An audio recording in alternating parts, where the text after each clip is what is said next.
Nous, on est ouvert dans nos discussions et dans nos désaccords des fois, mais je peux vous dire qu'on va continuer de discuter ensemble des meilleures façons de se positionner et pour livrer pour les Canadiens. On va avoir toutes ces conversations-là avec moi en tant que chef. Justin Trudeau qui semble dire que sa réflexion est terminée, confiant que son leadership est bien en selle. Après que 24 députés de son caucus aient réclamé mercredi qu'il quitte ses fonctions, la crise est-elle vraiment terminée? Justin Trudeau peut-il tourner la page comme il semble vouloir le faire dans cet extrait? Alec, Rosemary, Michel, bonjour. Salut. Bonjour. Chantal est absente cette semaine. Rosemary a décidé, gentiment prête à l'exercice. Bienvenue parmi nous. Alors, cette fameuse fronde, le caucus, là, on avait l'impression la semaine passée que ça allait brasser, puis qu'il y aurait... Certains ont dit qu'il y aurait du sang sur les murs. On ne s'est pas rendu jusque-là, mais ça a été tendu quand même, conversation. Est-ce que la page peut être retournée pour M. Trudeau? Rosemary, je commence avec vous. Si vous m'aurez posé cette question-là mercredi ou même jeudi, j'aurais dit non. Mais là, rendu à la fin de la semaine, je pense que la réponse est oui. Et pour une simple raison. Les personnes, les 24 ou plus, parce qu'on comprend qu'il y avait plus de monde qui ont parlé contre le premier ministre dans le caucus, ne sont pas organisés comme il faut s'il veut vraiment avoir un autre leader. Au point où ils ne savent même pas ce qui va se passer lundi avec ce fameux deadline qu'ils ont donné au premier ministre. Ça se peut que quelques députés décident qu'ils veulent quitter le caucus. Ça se peut qu'ils ne fassent rien, mais il n'y a pas une stratégie unie pour ce groupe-là pour contrer le premier ministre. Et je pense que c'est ce manque de stratégie-là qui donne une chance au premier ministre de survivre. Non, Michel, ensuite, Alec. Michel, est-ce que le premier ministre a une chance de survivre? Il y a plus qu'une chance de survivre. Est-ce qu'il va y avoir une autre grogne? Ça se pourrait. Il peut pas, c'est pas sûr qu'il peut échapper à ça. Mais Rosemary avait tout à fait raison à dire qu'il n'était pas organisé. Si vous voulez faire un putsch comme ça, il faut un chef. Et le Parti libéral était toujours assez bien équipé. Ils sont bons là-dedans d'habitude, oui. Oui, tu sais, dans le temps de M. Trudeau, c'était M. Turner. Dans le temps de M. Turner, c'était M. Chrétien. Dans le temps de M. Chrétien, c'était M. Martin. Il y a toujours quelqu'un qui couchait tout habillé au cas où on l'appellerait la nuit. Là, ils n'ont pas ça. À partir du moment où ils n'ont pas ça, ils n'ont pas de chef potentiel et ils n'ont pas de réponse à la question. OK, si c'est pas Trudeau, ce sera qui? Mm-hmm. Et il n'y a personne qui dit absolument, c'est clair, là, il faut Christophe Freeland ou il faut... Non, il n'y a personne comme ça qui attend dans les coulisses. Alors ça rend la fronde beaucoup plus difficile à faire gagner. Ouais. Alec, effectivement, il n'y a personne qui semble attendre, puis là, on a l'impression que les dissidents... Il n'y a pas de sinon après le deadline du 26, là. C'était un peu ça l'erreur, quoi?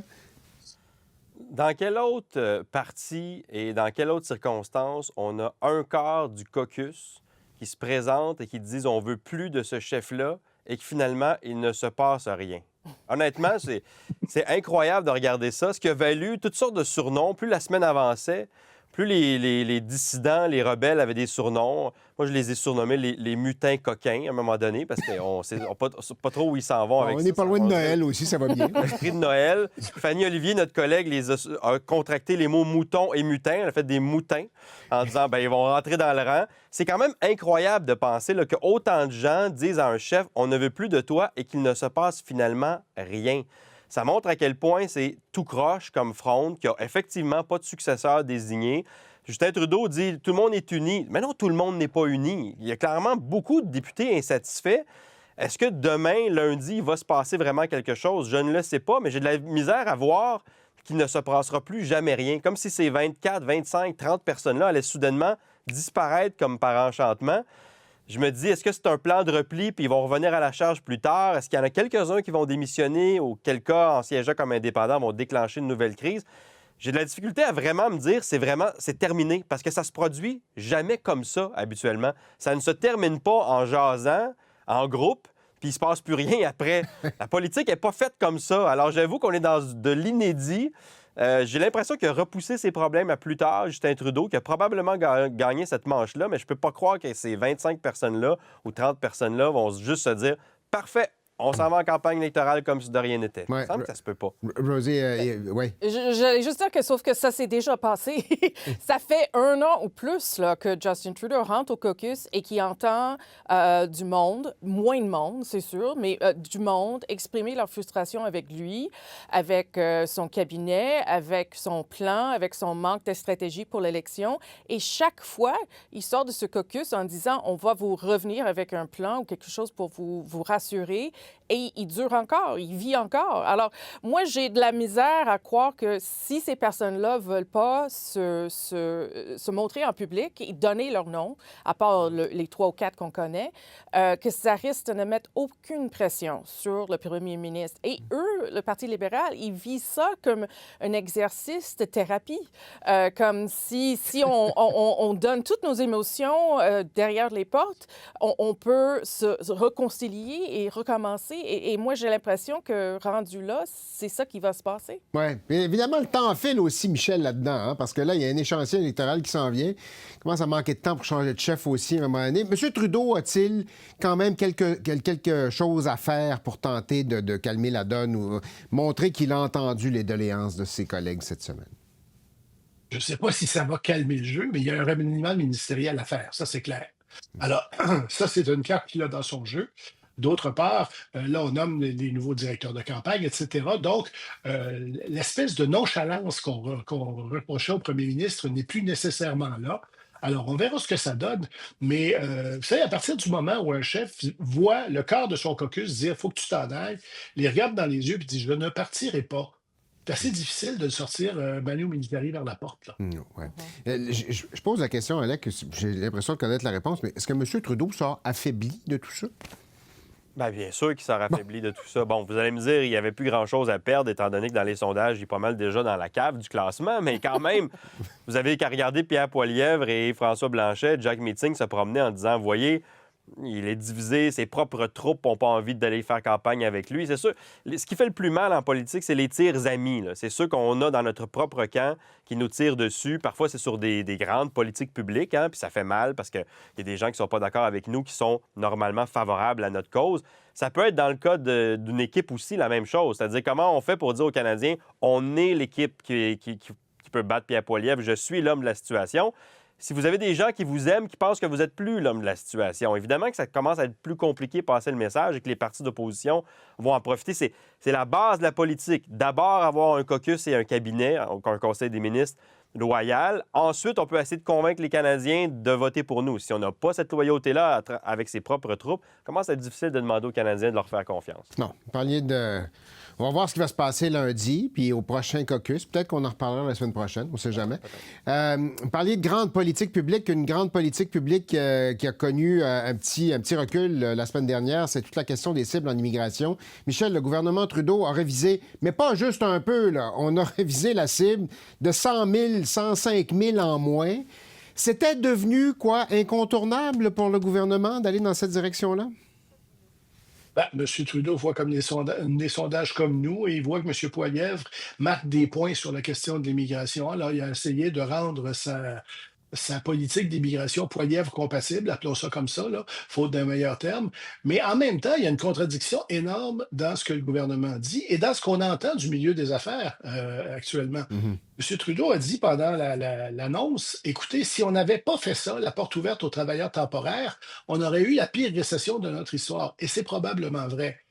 Là, il y a des employeurs qui disent « Hey, si vous nous enlevez, il va falloir faire partir un certain nombre de ces travailleurs-là. Si vous nous enlevez ça, nous, on ne sera pas capable de fonctionner à pleine capacité, puis j'ai un carnet de commandes plein, puis ça ne marchera pas. » Il y a plein de gens, d'employeurs, là, des gens du secteur des affaires qui, normalement, ont des accointances avec le Parti libéral qui disent non, écoutez, vous ne pouvez pas nous avoir dit ça. Alors, même si le gouvernement du Québec dit on devrait en avoir moins, puis on baisse pas assez les seuils, il reste qu'on va voir comment ça joue dans le milieu des affaires, puis après ça, on verra ce qui se passera.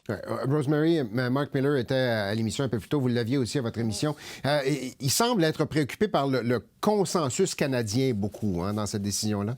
Oui, et je pense que ça parle de exactement ce que Michel disait, et ça, c'est les sondages. Et ce que les Canadiennes disent dans les sondages, c'est qu'ils sont inquiets et ils commencent à blâmer les immigrants pour les choses qui manquent au Canada, les maisons, les soins de santé, etc.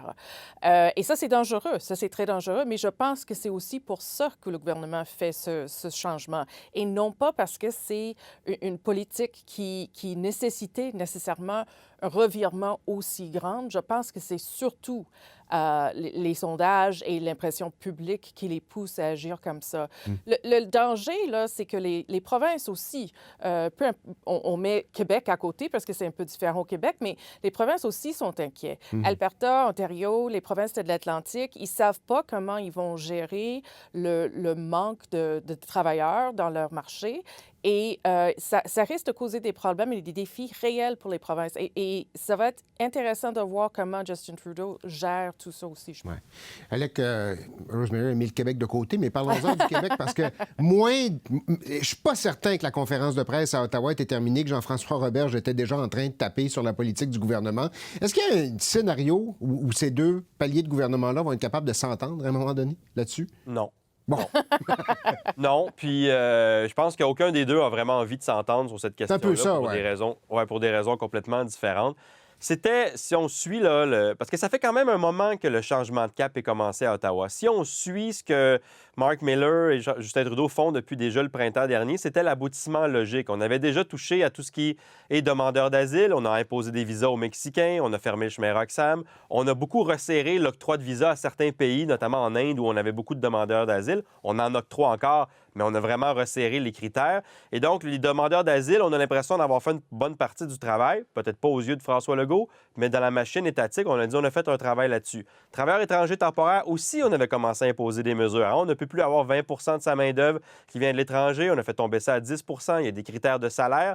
Donc, ce que Michel vient de dire, c'est vrai que dans plusieurs industries, ça commence à crier. Je dirais même qu'on est assez en panique, même dans certains secteurs, en voyant que là, dès le mois de novembre, il faudra qu'on se départisse de travailleurs étrangers temporaires qui sont parfois ici depuis des années.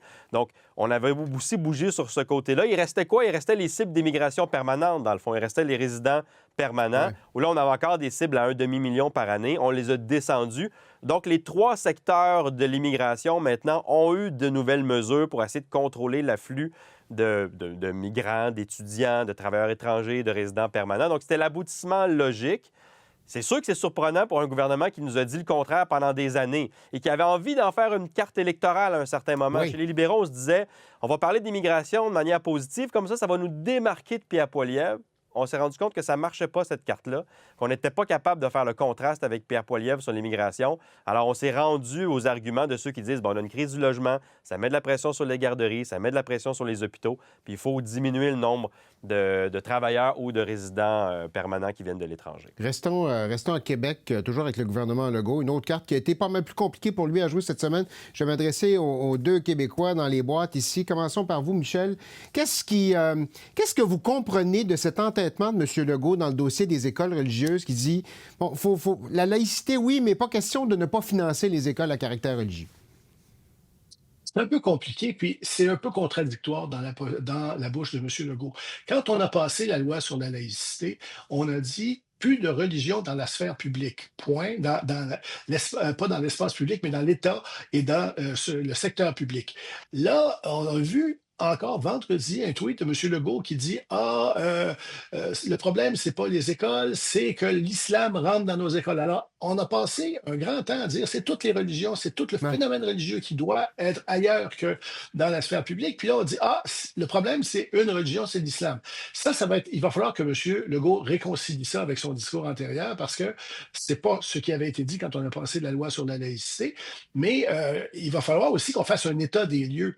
Il y a des écoles catholiques qui ne suivent pas la loi sur l'instruction publique. Il va falloir savoir il y en a combien sont subventionnés, combien ça coûte, etc. Ça, qui est un préliminaire, n'a pas été fait. Il faut faire ça maintenant. Alec, là-dessus. Oui, c'est que les chiffres qui circulent, le 160 millions de dollars de subventions aux écoles privées religieuses, il y en aurait une cinquantaine. D'abord, c'est un vieil inventaire, ça avait été fait par des journalistes qui avaient travaillé sur le sujet il y a plusieurs années. Il faudrait, Michel a raison, le remettre à jour. Ouais. Et dans ce calcul-là, il y a des écoles qui ont été démarrées comme des écoles religieuses qui ne le sont plus, des écoles laïques. Je pense à Brébeuf à Montréal, Notre-Dame, Collège de Lévis, bref. Dans le passé catholique, c'était les frères et les sœurs qui lançaient des écoles. Plusieurs ont été laïcisés avec le temps, mais il y en a là-dedans qui se retrouvent encore dans le calcul des 50 et des 160 millions. Il faudrait les exclure, se concentrer vraiment sur les écoles privées religieuses. Ça, le questionnement autour de ça, il est très pertinent, mais il faut bien faire le travail. C'est pas avec une motion déposée à la dernière minute à l'Assemblée nationale pour essayer de s'embarrasser l'un l'autre qu'on fait ce débat-là, qui est quand même assez délicat, parce qu'il y a un consensus historique qu'on peut modifier, mais qui existe au Québec lorsqu'on a déconfessionnalisé les commissions scolaires en disant on va continuer à financer ces écoles-là. On peut changer de trajectoire, mais il faut le faire de la bonne manière.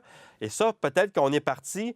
Là, suivez-moi, là, on est parti de l'école Bedford, qui est une école publique et non pas privée religieuse, une école publique où on n'a pas appliqué les principes de laïcité, mais qu'on n'a pas non plus bien encadré, faillite des institutions. Les enfants ont été mis à risque à ce moment-là. On fait un débat sur la laïcité et rapidement, débat sur les écoles privées religieuses. C'est déplacé beaucoup là, en une semaine, ce débat-là. Peut-être un peu trop rapidement, parce que c'est difficile de s'y retrouver, y compris pour nos élus qui se disent peut-être... Là, j'ai pas tous les chiffres en main, j'ai pas toutes les informations pour prendre ce type de décision-là. On a peut-être l'air fou un peu dans l'opinion publique, là, mais il serait temps qu'on s'assoie si on veut vraiment en discuter de manière sérieuse. C'est peut-être là qu'on est rendu, plus que de s'envoyer des motions par la tête puis de s'invectiver sur « Ah, t'as appuyé ci ou t'as appuyé ça ». Il y a peut-être du travail de débroussaillage à faire, effectivement. Oui. Alec, Rosemary, Michel, vous êtes fantastiques. Merci beaucoup d'avoir été là. Ça fait plaisir. Au revoir.